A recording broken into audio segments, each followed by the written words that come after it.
Coming to you live from the MediaPlex in downtown Windsor, this is a presentation of St. Clair College Journalism. Good evening, I'm Jordan Ferris, and you're watching MediaPlex News Now.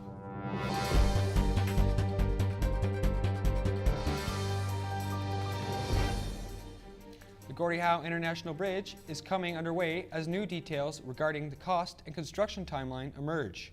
Cody Wall has the story. Representatives from the Windsor-Detroit Bridge Authority held a 90-minute news conference at St. Clair Center of the Arts detailing their $5.7 billion budget for the Gordie Howe International Bridge. The $5.7 billion budget will be broken down into two sections, $3.8 billion going towards the design and construction, while $1.9 billion going towards operation and maintenance costs for the first 30 years. The bridge is expected to open to traffic by fall of 2024 and create over 2,500 jobs for the community. An agreement has been made. NAFTA will now be known as the United States-Mexico-Canada Agreement. Yesterday, Ontario Premier Doug Ford said he feels confident the new deal will create opportunities. Ford also expressed concern about the impact Ontario's dairy market will have on the agriculture sector and also aluminum tariffs. There is a meeting scheduled with industry reps from the auto and agriculture sector to discuss the impact the deal will have on Ontario's economy. Ford says, "Our government will continue to vigorously defend and advance Ontario's economic interests at home and abroad." Ontario does almost $400 billion worth of trade per year with the U.S. Let's head outside where Lauren O'Brien is standing by with an early look at the weather. Lauren? Right now at the corner of University and Victoria, it's a damp 16 degrees Celsius with an 86% humidity. Tonight it'll be pretty cloudy and dropping to 9 degrees Celsius. I'll be back later in the show to bring you more weather. Back to you, Jordan. Opt in or opt out. Cannabis retail is becoming a hot topic for many municipalities around the country. The soon-to-be elected City Council will be deciding whether or not to allow retail cannabis shops in Windsor. City Council is working on a report to help find a conclusion to whether or not pot shops should be allowed in the city. Windsorites vote for their new City Council on October 22nd, and all Ontario municipalities will have until January 22nd to decide. After the election, Windsor's new City Council is expected to discuss the issue during the first meeting of Council in 2019. Homelessness. It's one of the biggest issues the City of Windsor is facing today, and some feel the city needs to do more. Alicia Leonard reports. A lack of affordable housing and shelters has created a buzz around town. People who advocate for the homeless say they feel the city is not doing nearly enough. Tracy Rogers has owned White Feather Holistic Arts on Ottawa Street for the past 6 years. She spoke at Windsor's first Walk for the Homeless event because at the age of 33, she found herself homeless. Immediately, like for the first 3 weeks, I had nowhere to sleep. So I was cold, I was hungry, I had nothing. I didn't have a dime to my name. Rogers says Windsor is lacking in traditional housing, a service offered to her in Toronto that helped her get back on her feet. It provides a free home for someone for up to 2 years and then helps them transition into low-income housing. Patsy Kopis volunteers at a variety of different shelters and nonprofits around the city. She said the waitlist for low-income housing is unacceptable. We need land from the city to build more apartments or money to convert old schools.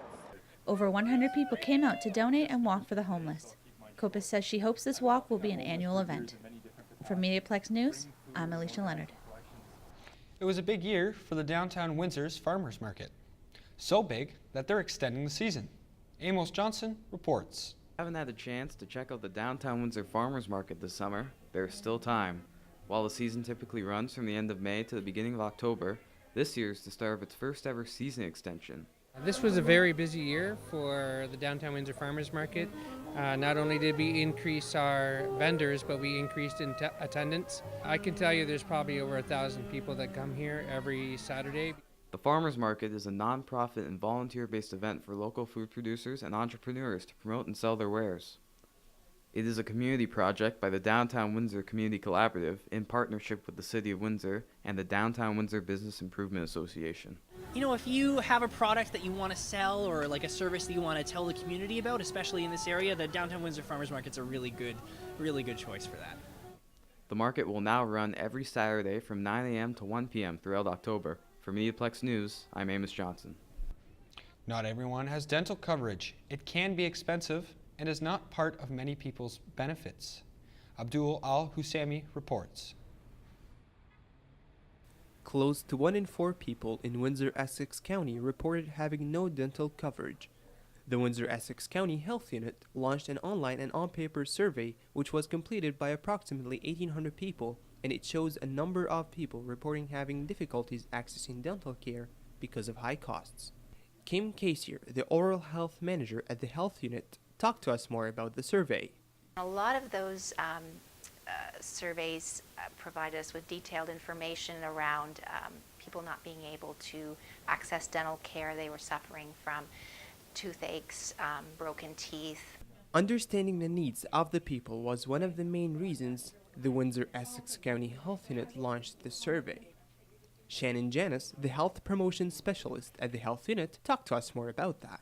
Our purpose of doing this is that we wanted to learn more about adults and seniors, any issues they had accessing oral health care. The results of this survey will be available online at the Windsor-Essex County Health Unit Forum later this fall to be shared with everyone. People need dental coverage, but from now until a solution is found, these are your best friends. This was Abdurrahim Al-Hussami reporting for MediaPlex News Now. When you give blood, you give the gift of life. Cassidy McNay explains in this week's Health Minute. Now is the season to donate blood. With autumn here, the need for blood donation is high, and the Windsor Blood Donor Clinic is looking to boost their low supply. According to Canadian Blood Services, every 60 seconds someone in Canada needs blood, but only 4% of Canadians are donating yearly. With 1 pint of blood, blood donors can help save a life. However, the amount of blood needed can vary. Car accident victims can need up to 50 pints of blood, which means 50 people have to donate to save 1 person. Men can donate every 56 days and women every 84 days. The entire process of blood donation, from the questionnaire to check your eligibility to the after donation snack, takes about an hour. If you're looking to donate, make sure you show up hydrated and that you've eaten. Also, don't forget to bring identification such as a health card or driver's license. You don't need to be a superhero to save somebody's life. Tap into your inner hero today. I'm Cassidy McNay, and this has been your Health Minute Today. The Windsor Express are gearing up for a new season, and the general manager of the team dropped by our studio to talk with me today. Hi, I'm Jordan Ferris, and this is 3 Minutes with Aaron Basherfield, general manager of the Windsor Express. So Aaron, the season starts in a little over a month. What are some of your expectations for the team this year? Well, our expectations for the team this year is to win our 3rd championship, so we're definitely in the midst of planning our season, from recruiting players to marketing to game day. So we definitely have some exciting things planned for our home opener on November 17th. All right, and so speaking of these expectations, what have been some of the main focuses of the front office to accomplish this?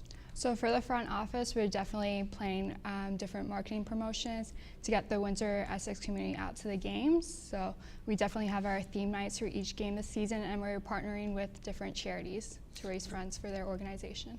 All right, and so you've had a busy off-season, signing Horace Wormley.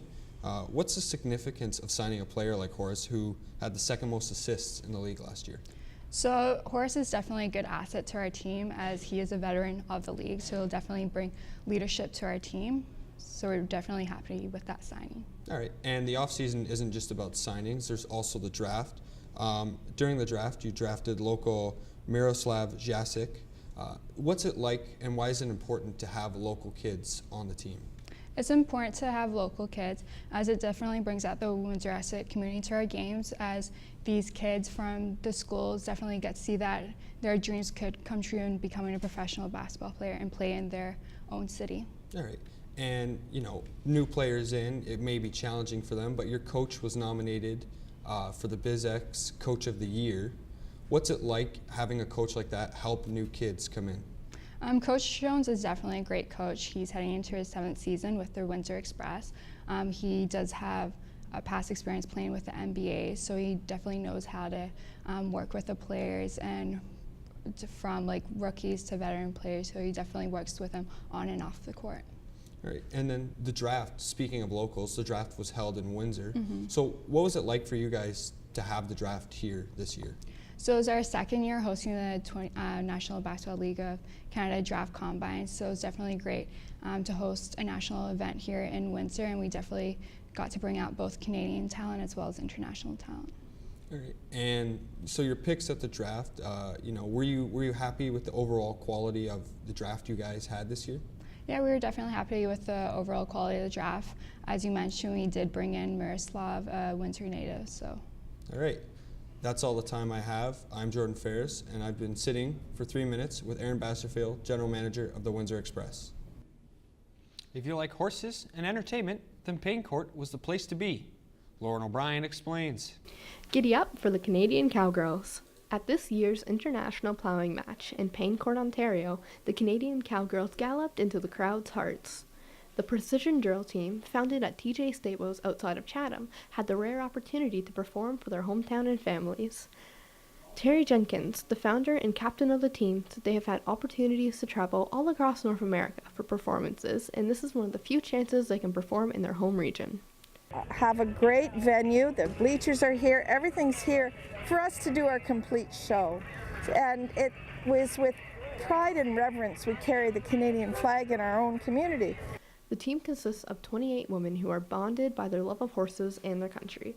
Katie Van Gorken is a St. Clair College student in the Development Services Worker Program. She has lived in Chatham and been involved with the Canadian Cowgirls her entire life. Over her 6 years, she's grateful for the opportunity to perform for her family.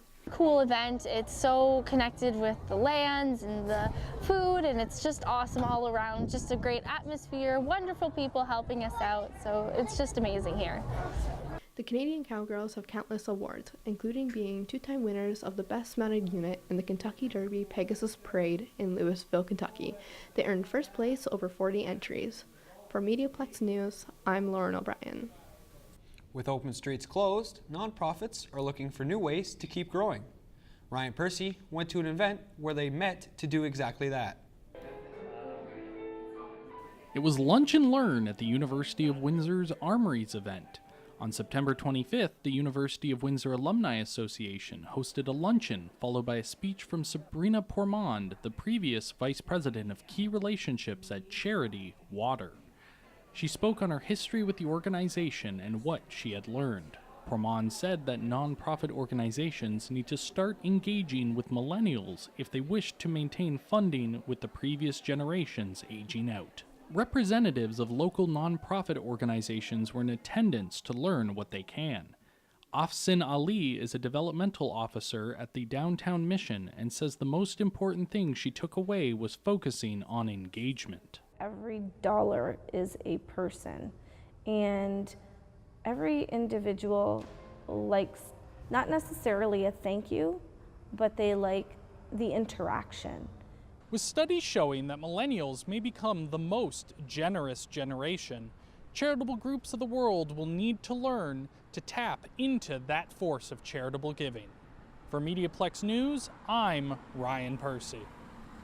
Now it's time to head back outside, where Lauren is going to bring us this week's weather forecast. Lauren?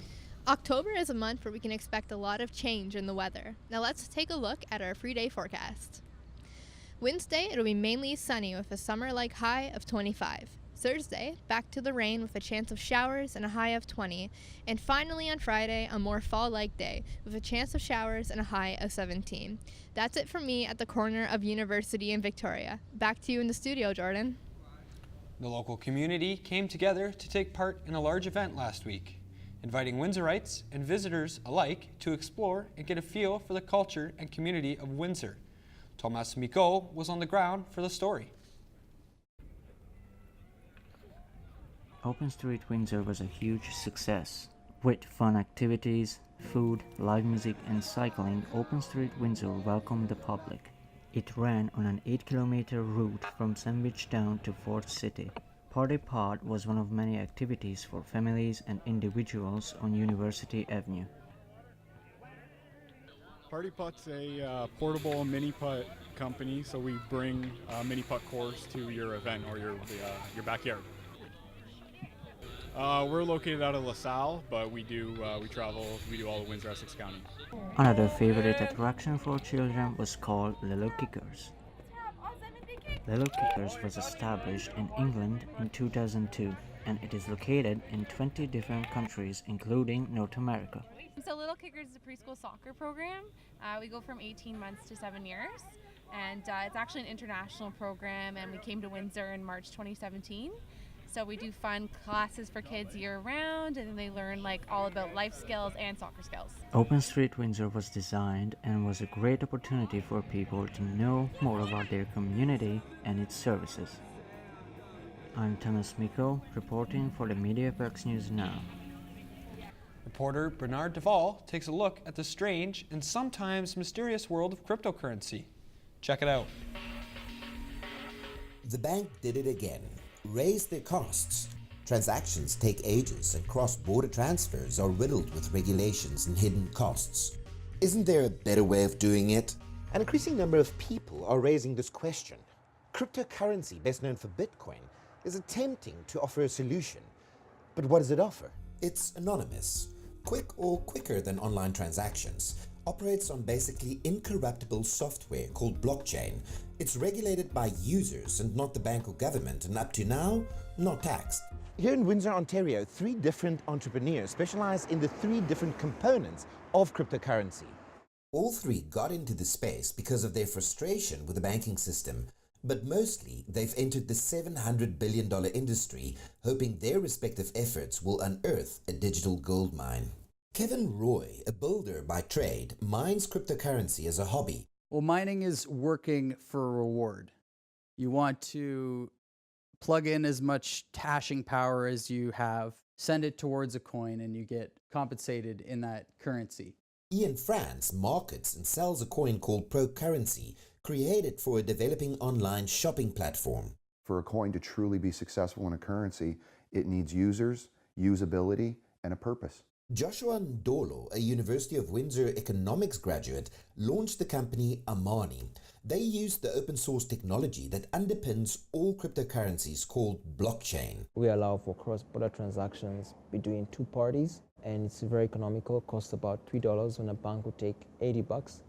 Takes you about a day when a bank would take 3 to 4 business days. Dr. Muharrem Kanyev, University of Windsor Associate Professor of Law, has his reservations about the sudden rise of this trending, unregulated private currency. What advantages does a cryptocurrency offer an ordinary consumer, and what value proposition does it provide an ordinary consumer that an existing fiat or national currency does not have? Similar questions were asked of disruptive and mostly unregulated innovations such as Airbnb and Uber, taking a combined bite of almost $1 trillion out of their respective legacy industries.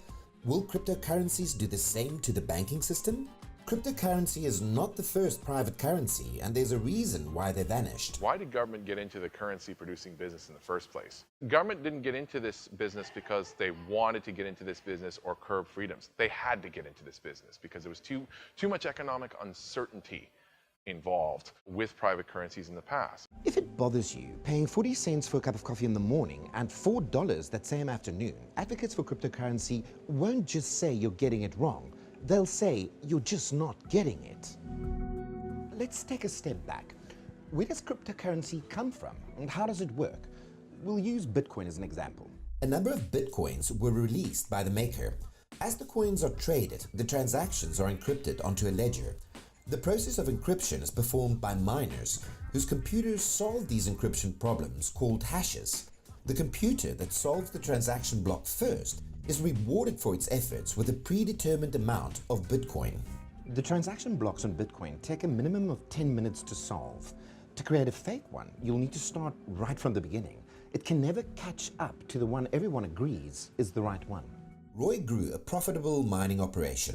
The equipment he bought online with digital currency with proceeds from mining. Yeah, well, I just mine whatever's most profitable at the time. There's a calculator online. Basically, it tells me what's most profitable like at that moment. He's been averaging around $1,200 per month. Roughly 25% goes towards electricity. As long as I've been in it, it's profitable. You can make 10 times the profit one day, and then a month later, you're making a tenth. It's pretty much a game of throw the most hardware and money at it and you get a return. It was essentially designed to serve the interests of vendors.